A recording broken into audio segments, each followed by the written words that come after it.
Pemirsa, pemerintah menargetkan adanya transformasi energi baru terbarukan ke depannya sampai kita tidak lagi bergantung dengan minyak dan juga gas.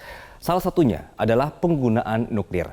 Dalam Metropedia kali ini kami ajak Anda untuk melihat masa depan pembangkit listrik tenaga nuklir di Indonesia.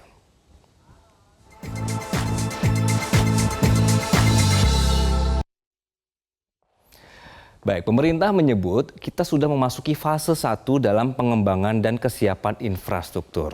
Di tahap ini dipersiapkan sebelum memulai pembangunan, misalnya seperti aturan, infrastruktur, dan kemudian hal-hal yang diperlukan lainnya. Nah, ini untuk fase 1 ini nanti akan ada informasi di belakang saya. Nah, ini dia sudah masuk informasinya ya.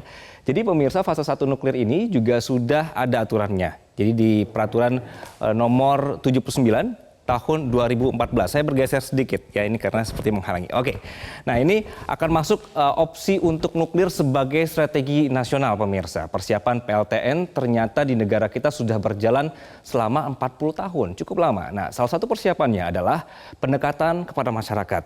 Ada 2 lokasi yang kalau nanti misalnya jadi nih PLTN dibangun di Indonesia ya, itu adalah di Kalimantan Barat dan juga Bangka Belitung. Nah, karena negara kita ini luas sekali, ini bisa menjadi kelebihan tersendiri dalam pengembangan teknologi nuklir, khususnya pada pulau-pulau yang tidak berpenduduk sebagai tempat untuk disposal atau pembuangan radioaktif. Memang ke depannya pemirsa, ini nanti juga akan ada informasi berkenaan dengan pembangkit listrik yang tanpa ada limbahnya lagi. Tapi kita akan melihat selama 40 tahun atau misalnya di 2040 nanti. Kapan sih ini jadi? Oke, sebentar, ini ada yang mau lewat dulu. Oke. Nah, jadi ditargetkan pembangunan pembangkit listrik atau nuklir pertama di Indonesia itu di tahun 2040 pemirsa. Pembangkit nuklir ini menjadi salah satu opsi pembangkit untuk mengejar target net zero emission atau emission di tahun 2060. Dari sisi teknologi, pembangunan nuklir ini sudah banyak berkembang sehingga keekonomian pembangkit ini juga cukup kompetitif. Apalagi dengan transisi energi, ini membuka peluang untuk mendorong misalnya pemanfaatan energi baru terbarukan atau kita sering menyebutnya adalah EBT. Pemerintah sendiri menargetkan porsi EBT atau juga bauran energi nanti adalah 23% pada tahun 2025 dan naik menjadi 31% pada tahun 2050. Sementara untuk energi minyak bumi ini akan menurun menjadi sekitar 20% pada 2050. Pelan-pelan lah ya. Jadi karena ini juga nanti teknologinya baru, kemudian juga akan dihitung lagi sebenarnya efisiensi atau tidak sih, ini kan juga butuh proses ya. Jadi pelan-pelan. Nah, kemudian juga jumlah penduduk kita kan semakin bertambah nih pemirsa. Berarti permintaan atau kebutuhan terhadap energi juga meningkat sekali. Apalagi untuk urusan transportasi dan listrik. Opsi adanya pembangkit nuklir ini menjadi salah satu jalan keluar untuk tidak lagi bergantung kepada minyak yang produksinya juga terus turun.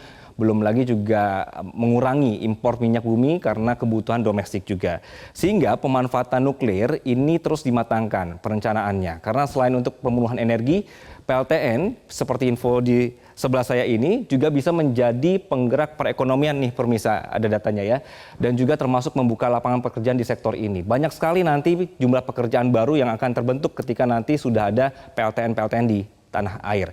Nah, Badan Tenaga Nuklir Indonesia atau Batan menyebut nuklir ini bisa dimanfaatkan untuk penelitian dan pengembangan industri untuk pengujian materi misalnya logam tanah yang jarang digunakan oleh industri. Kemudian juga nuklir bisa untuk aplikasi teknik nuklir khususnya sinar gamma untuk keperluan uji tidak rusak bagi objek tertentu. Nuklir juga untuk material maju untuk pembuatan baterai mikro isi ulang yang ramah lingkungan untuk peralatan elektronik. Kalau misalnya Anda perhatikan ini runutannya ya pemirsa, karena pemerintah kita ingin sekali adanya untuk pengembangan energi baru, ini semua berkaitan. Oke, nah pembangunan PLTN ini bisa terwujud juga dan juga fokus dan kebutuhan negara ini juga akan terus dipertimbangkan, terutama jika sejumlah investor juga menyatakan ketertarikan. Kesuksesan proyek pembangkit ini juga tergantung dari sosialisasi manfaat nuklir kepada masyarakat. Misalnya, bagaimana membuat masyarakat ini lebih paham mengenai tingkat keselamatan dari proyek atau juga PLTN itu sendiri. Kenapa harus pakai nuklir misalnya, dan juga penjelasan rinci soal teknologi nuklir. Nah, ini yang sudah dilakukan kemarin di 2 lokasi potensial, yaitu tadi saya sudah sebutkan ada di Kalimantan Barat dan juga Bangka Belitung. Jangan sampai proyek dengan investasi yang sangat besar ini kemudian juga main jadi aja begitu ya, tapi justru ada resistensi dari masyarakat.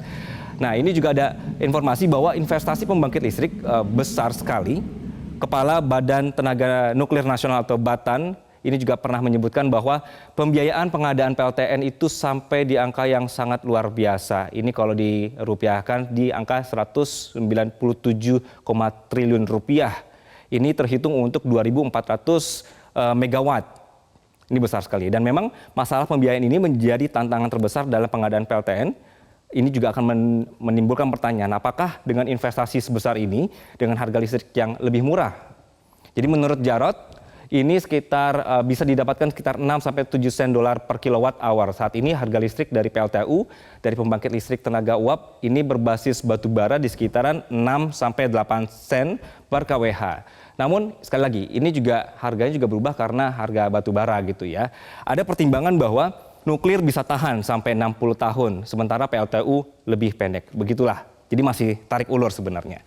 Nah, jadi pemirsa, ini adalah proyeksi masa depan energi negara kita. Dengan biaya pembangunan besar dan juga durasi pembangunan yang cukup lama, sudah pasti pemerintah akan menimbang-nimbang dulu mana sebenarnya energi baru terbarukan yang aman dengan finansial nasional. Tapi, nah ini dia ada tapinya ya, kita tetap harus optimistis dan juga kita dukung. Karena setidaknya kita sudah punya plan yang jelas mau seperti apa nanti proyeksi energi masa depan kita di Indonesia. Kita bertemu lagi pekan depan di Metropedia bersama saya Anggi Hasibuan.